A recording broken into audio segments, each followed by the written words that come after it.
November 6, Echo, Charlie, India. Roger, and what's the name there, please? Yeah, name is Mike. Jim, we've spoken a couple of times, maybe 2, 3, 4 months ago. You helped out a little bit here with the settings, and I just wanted to check in, say hello, say thank you, and make sure it's sounding good. Roger, Roger. Well, what have you been up to? Have you been making some great contacts with that setup? Here and there. Checking into a bunch of nets and the occasional European. We're running, this is the one with the HW-101. So 100 watts from 1976 and a ground-mounted vertical outside and a little bit of audio processing and a decent mic ahead of the radio. Roger that. And what's your location? South Carolina here. We're just outside of Charlotte. Roger, Roger. Mike, we do have somewhat of a hot spot in the Carolinas. We're aiming for 20 overs from Montreal to Miami, and so that means that our direction center of that lobe would be right through the Carolinas, Roger. Roger. Yeah, well, I've got you at a real nice 20 over 9 at this point, and I heard your conversation there with K1GZL. That sure sounded familiar, and I remember listening to him along with my dad back in the 60s and 70s when he was doing all the phone patches from the Antarctic. Yes, Roger, Roger.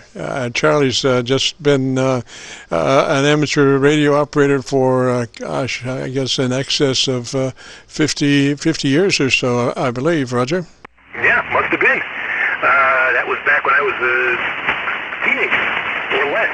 But that was always fascinating to listen to the phone calls coming out of the South Pole area there.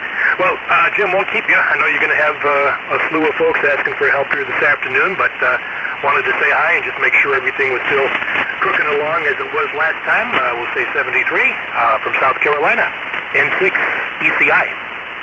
Roger, Mike, what radio is it you're running? The HW-101. Heathkit. Built it myself. Oh, excellent. Well, obviously, it sounds great. Did a beautiful job, Roger. Thanks. Yeah, I lived in St. Joe, Michigan, right down the road from Benton Harbor, where the Heath factory was. So one day I ran over and got myself a box of parts and got to work on the kitchen table. Now, that's where they had the distribution for their kits, Roger? That was the factory, yeah, on Hilltop Road in St. Joseph.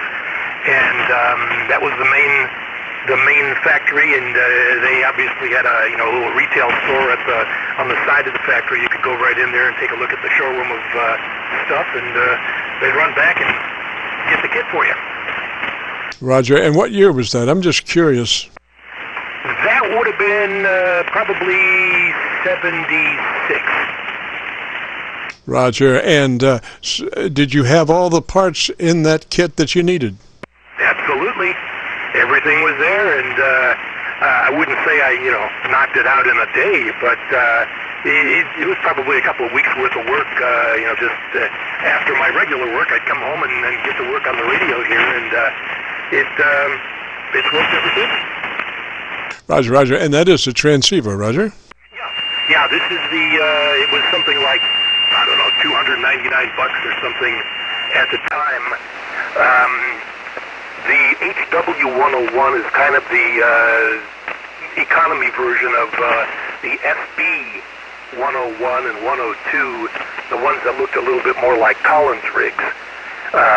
This one had a little bit cheaper case, and the crystal filter wasn't quite as good as on the SB rigs, but I was able to find the good crystal filter from the SB series and put that in here. So not only on receive is it a little bit more selective now, I would assume on transmit it's probably just a little bit narrower as well.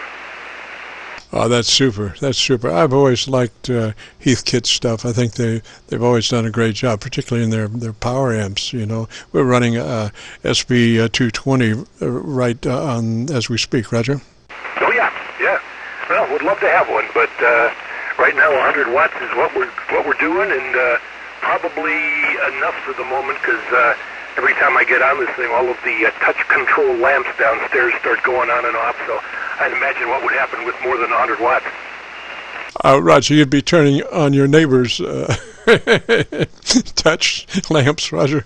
Yes, and the garage door will be going up and down, and who knows what else. All right, well, that's the story from this end. We'll let you run, and we'll catch you again one of these days. It's M6ECI, South Carolina. Clear? Roger, Roger. Now, I just wonder what poor lost soul is having it necessary to tune up on this frequency. Please seek an alternate frequency to tune up. This frequency is in use. This is the KC9VKV Qso-Vlog network. And today and for the next few weeks, we'll be conducting a sidewalk survey, an AB receiver test between our normal modified Yaesu FT990 and a newer digitally influenced ICOM 7300. There will be a few anomalies during the test. Our 990 receiver will be running a resonant dipole with zero reflected wave, and the 7300 will be running two co-phase 10-foot vertical magnetic loop antennas. All transmissions will be from our regular FT990. This is KC9VKV listening.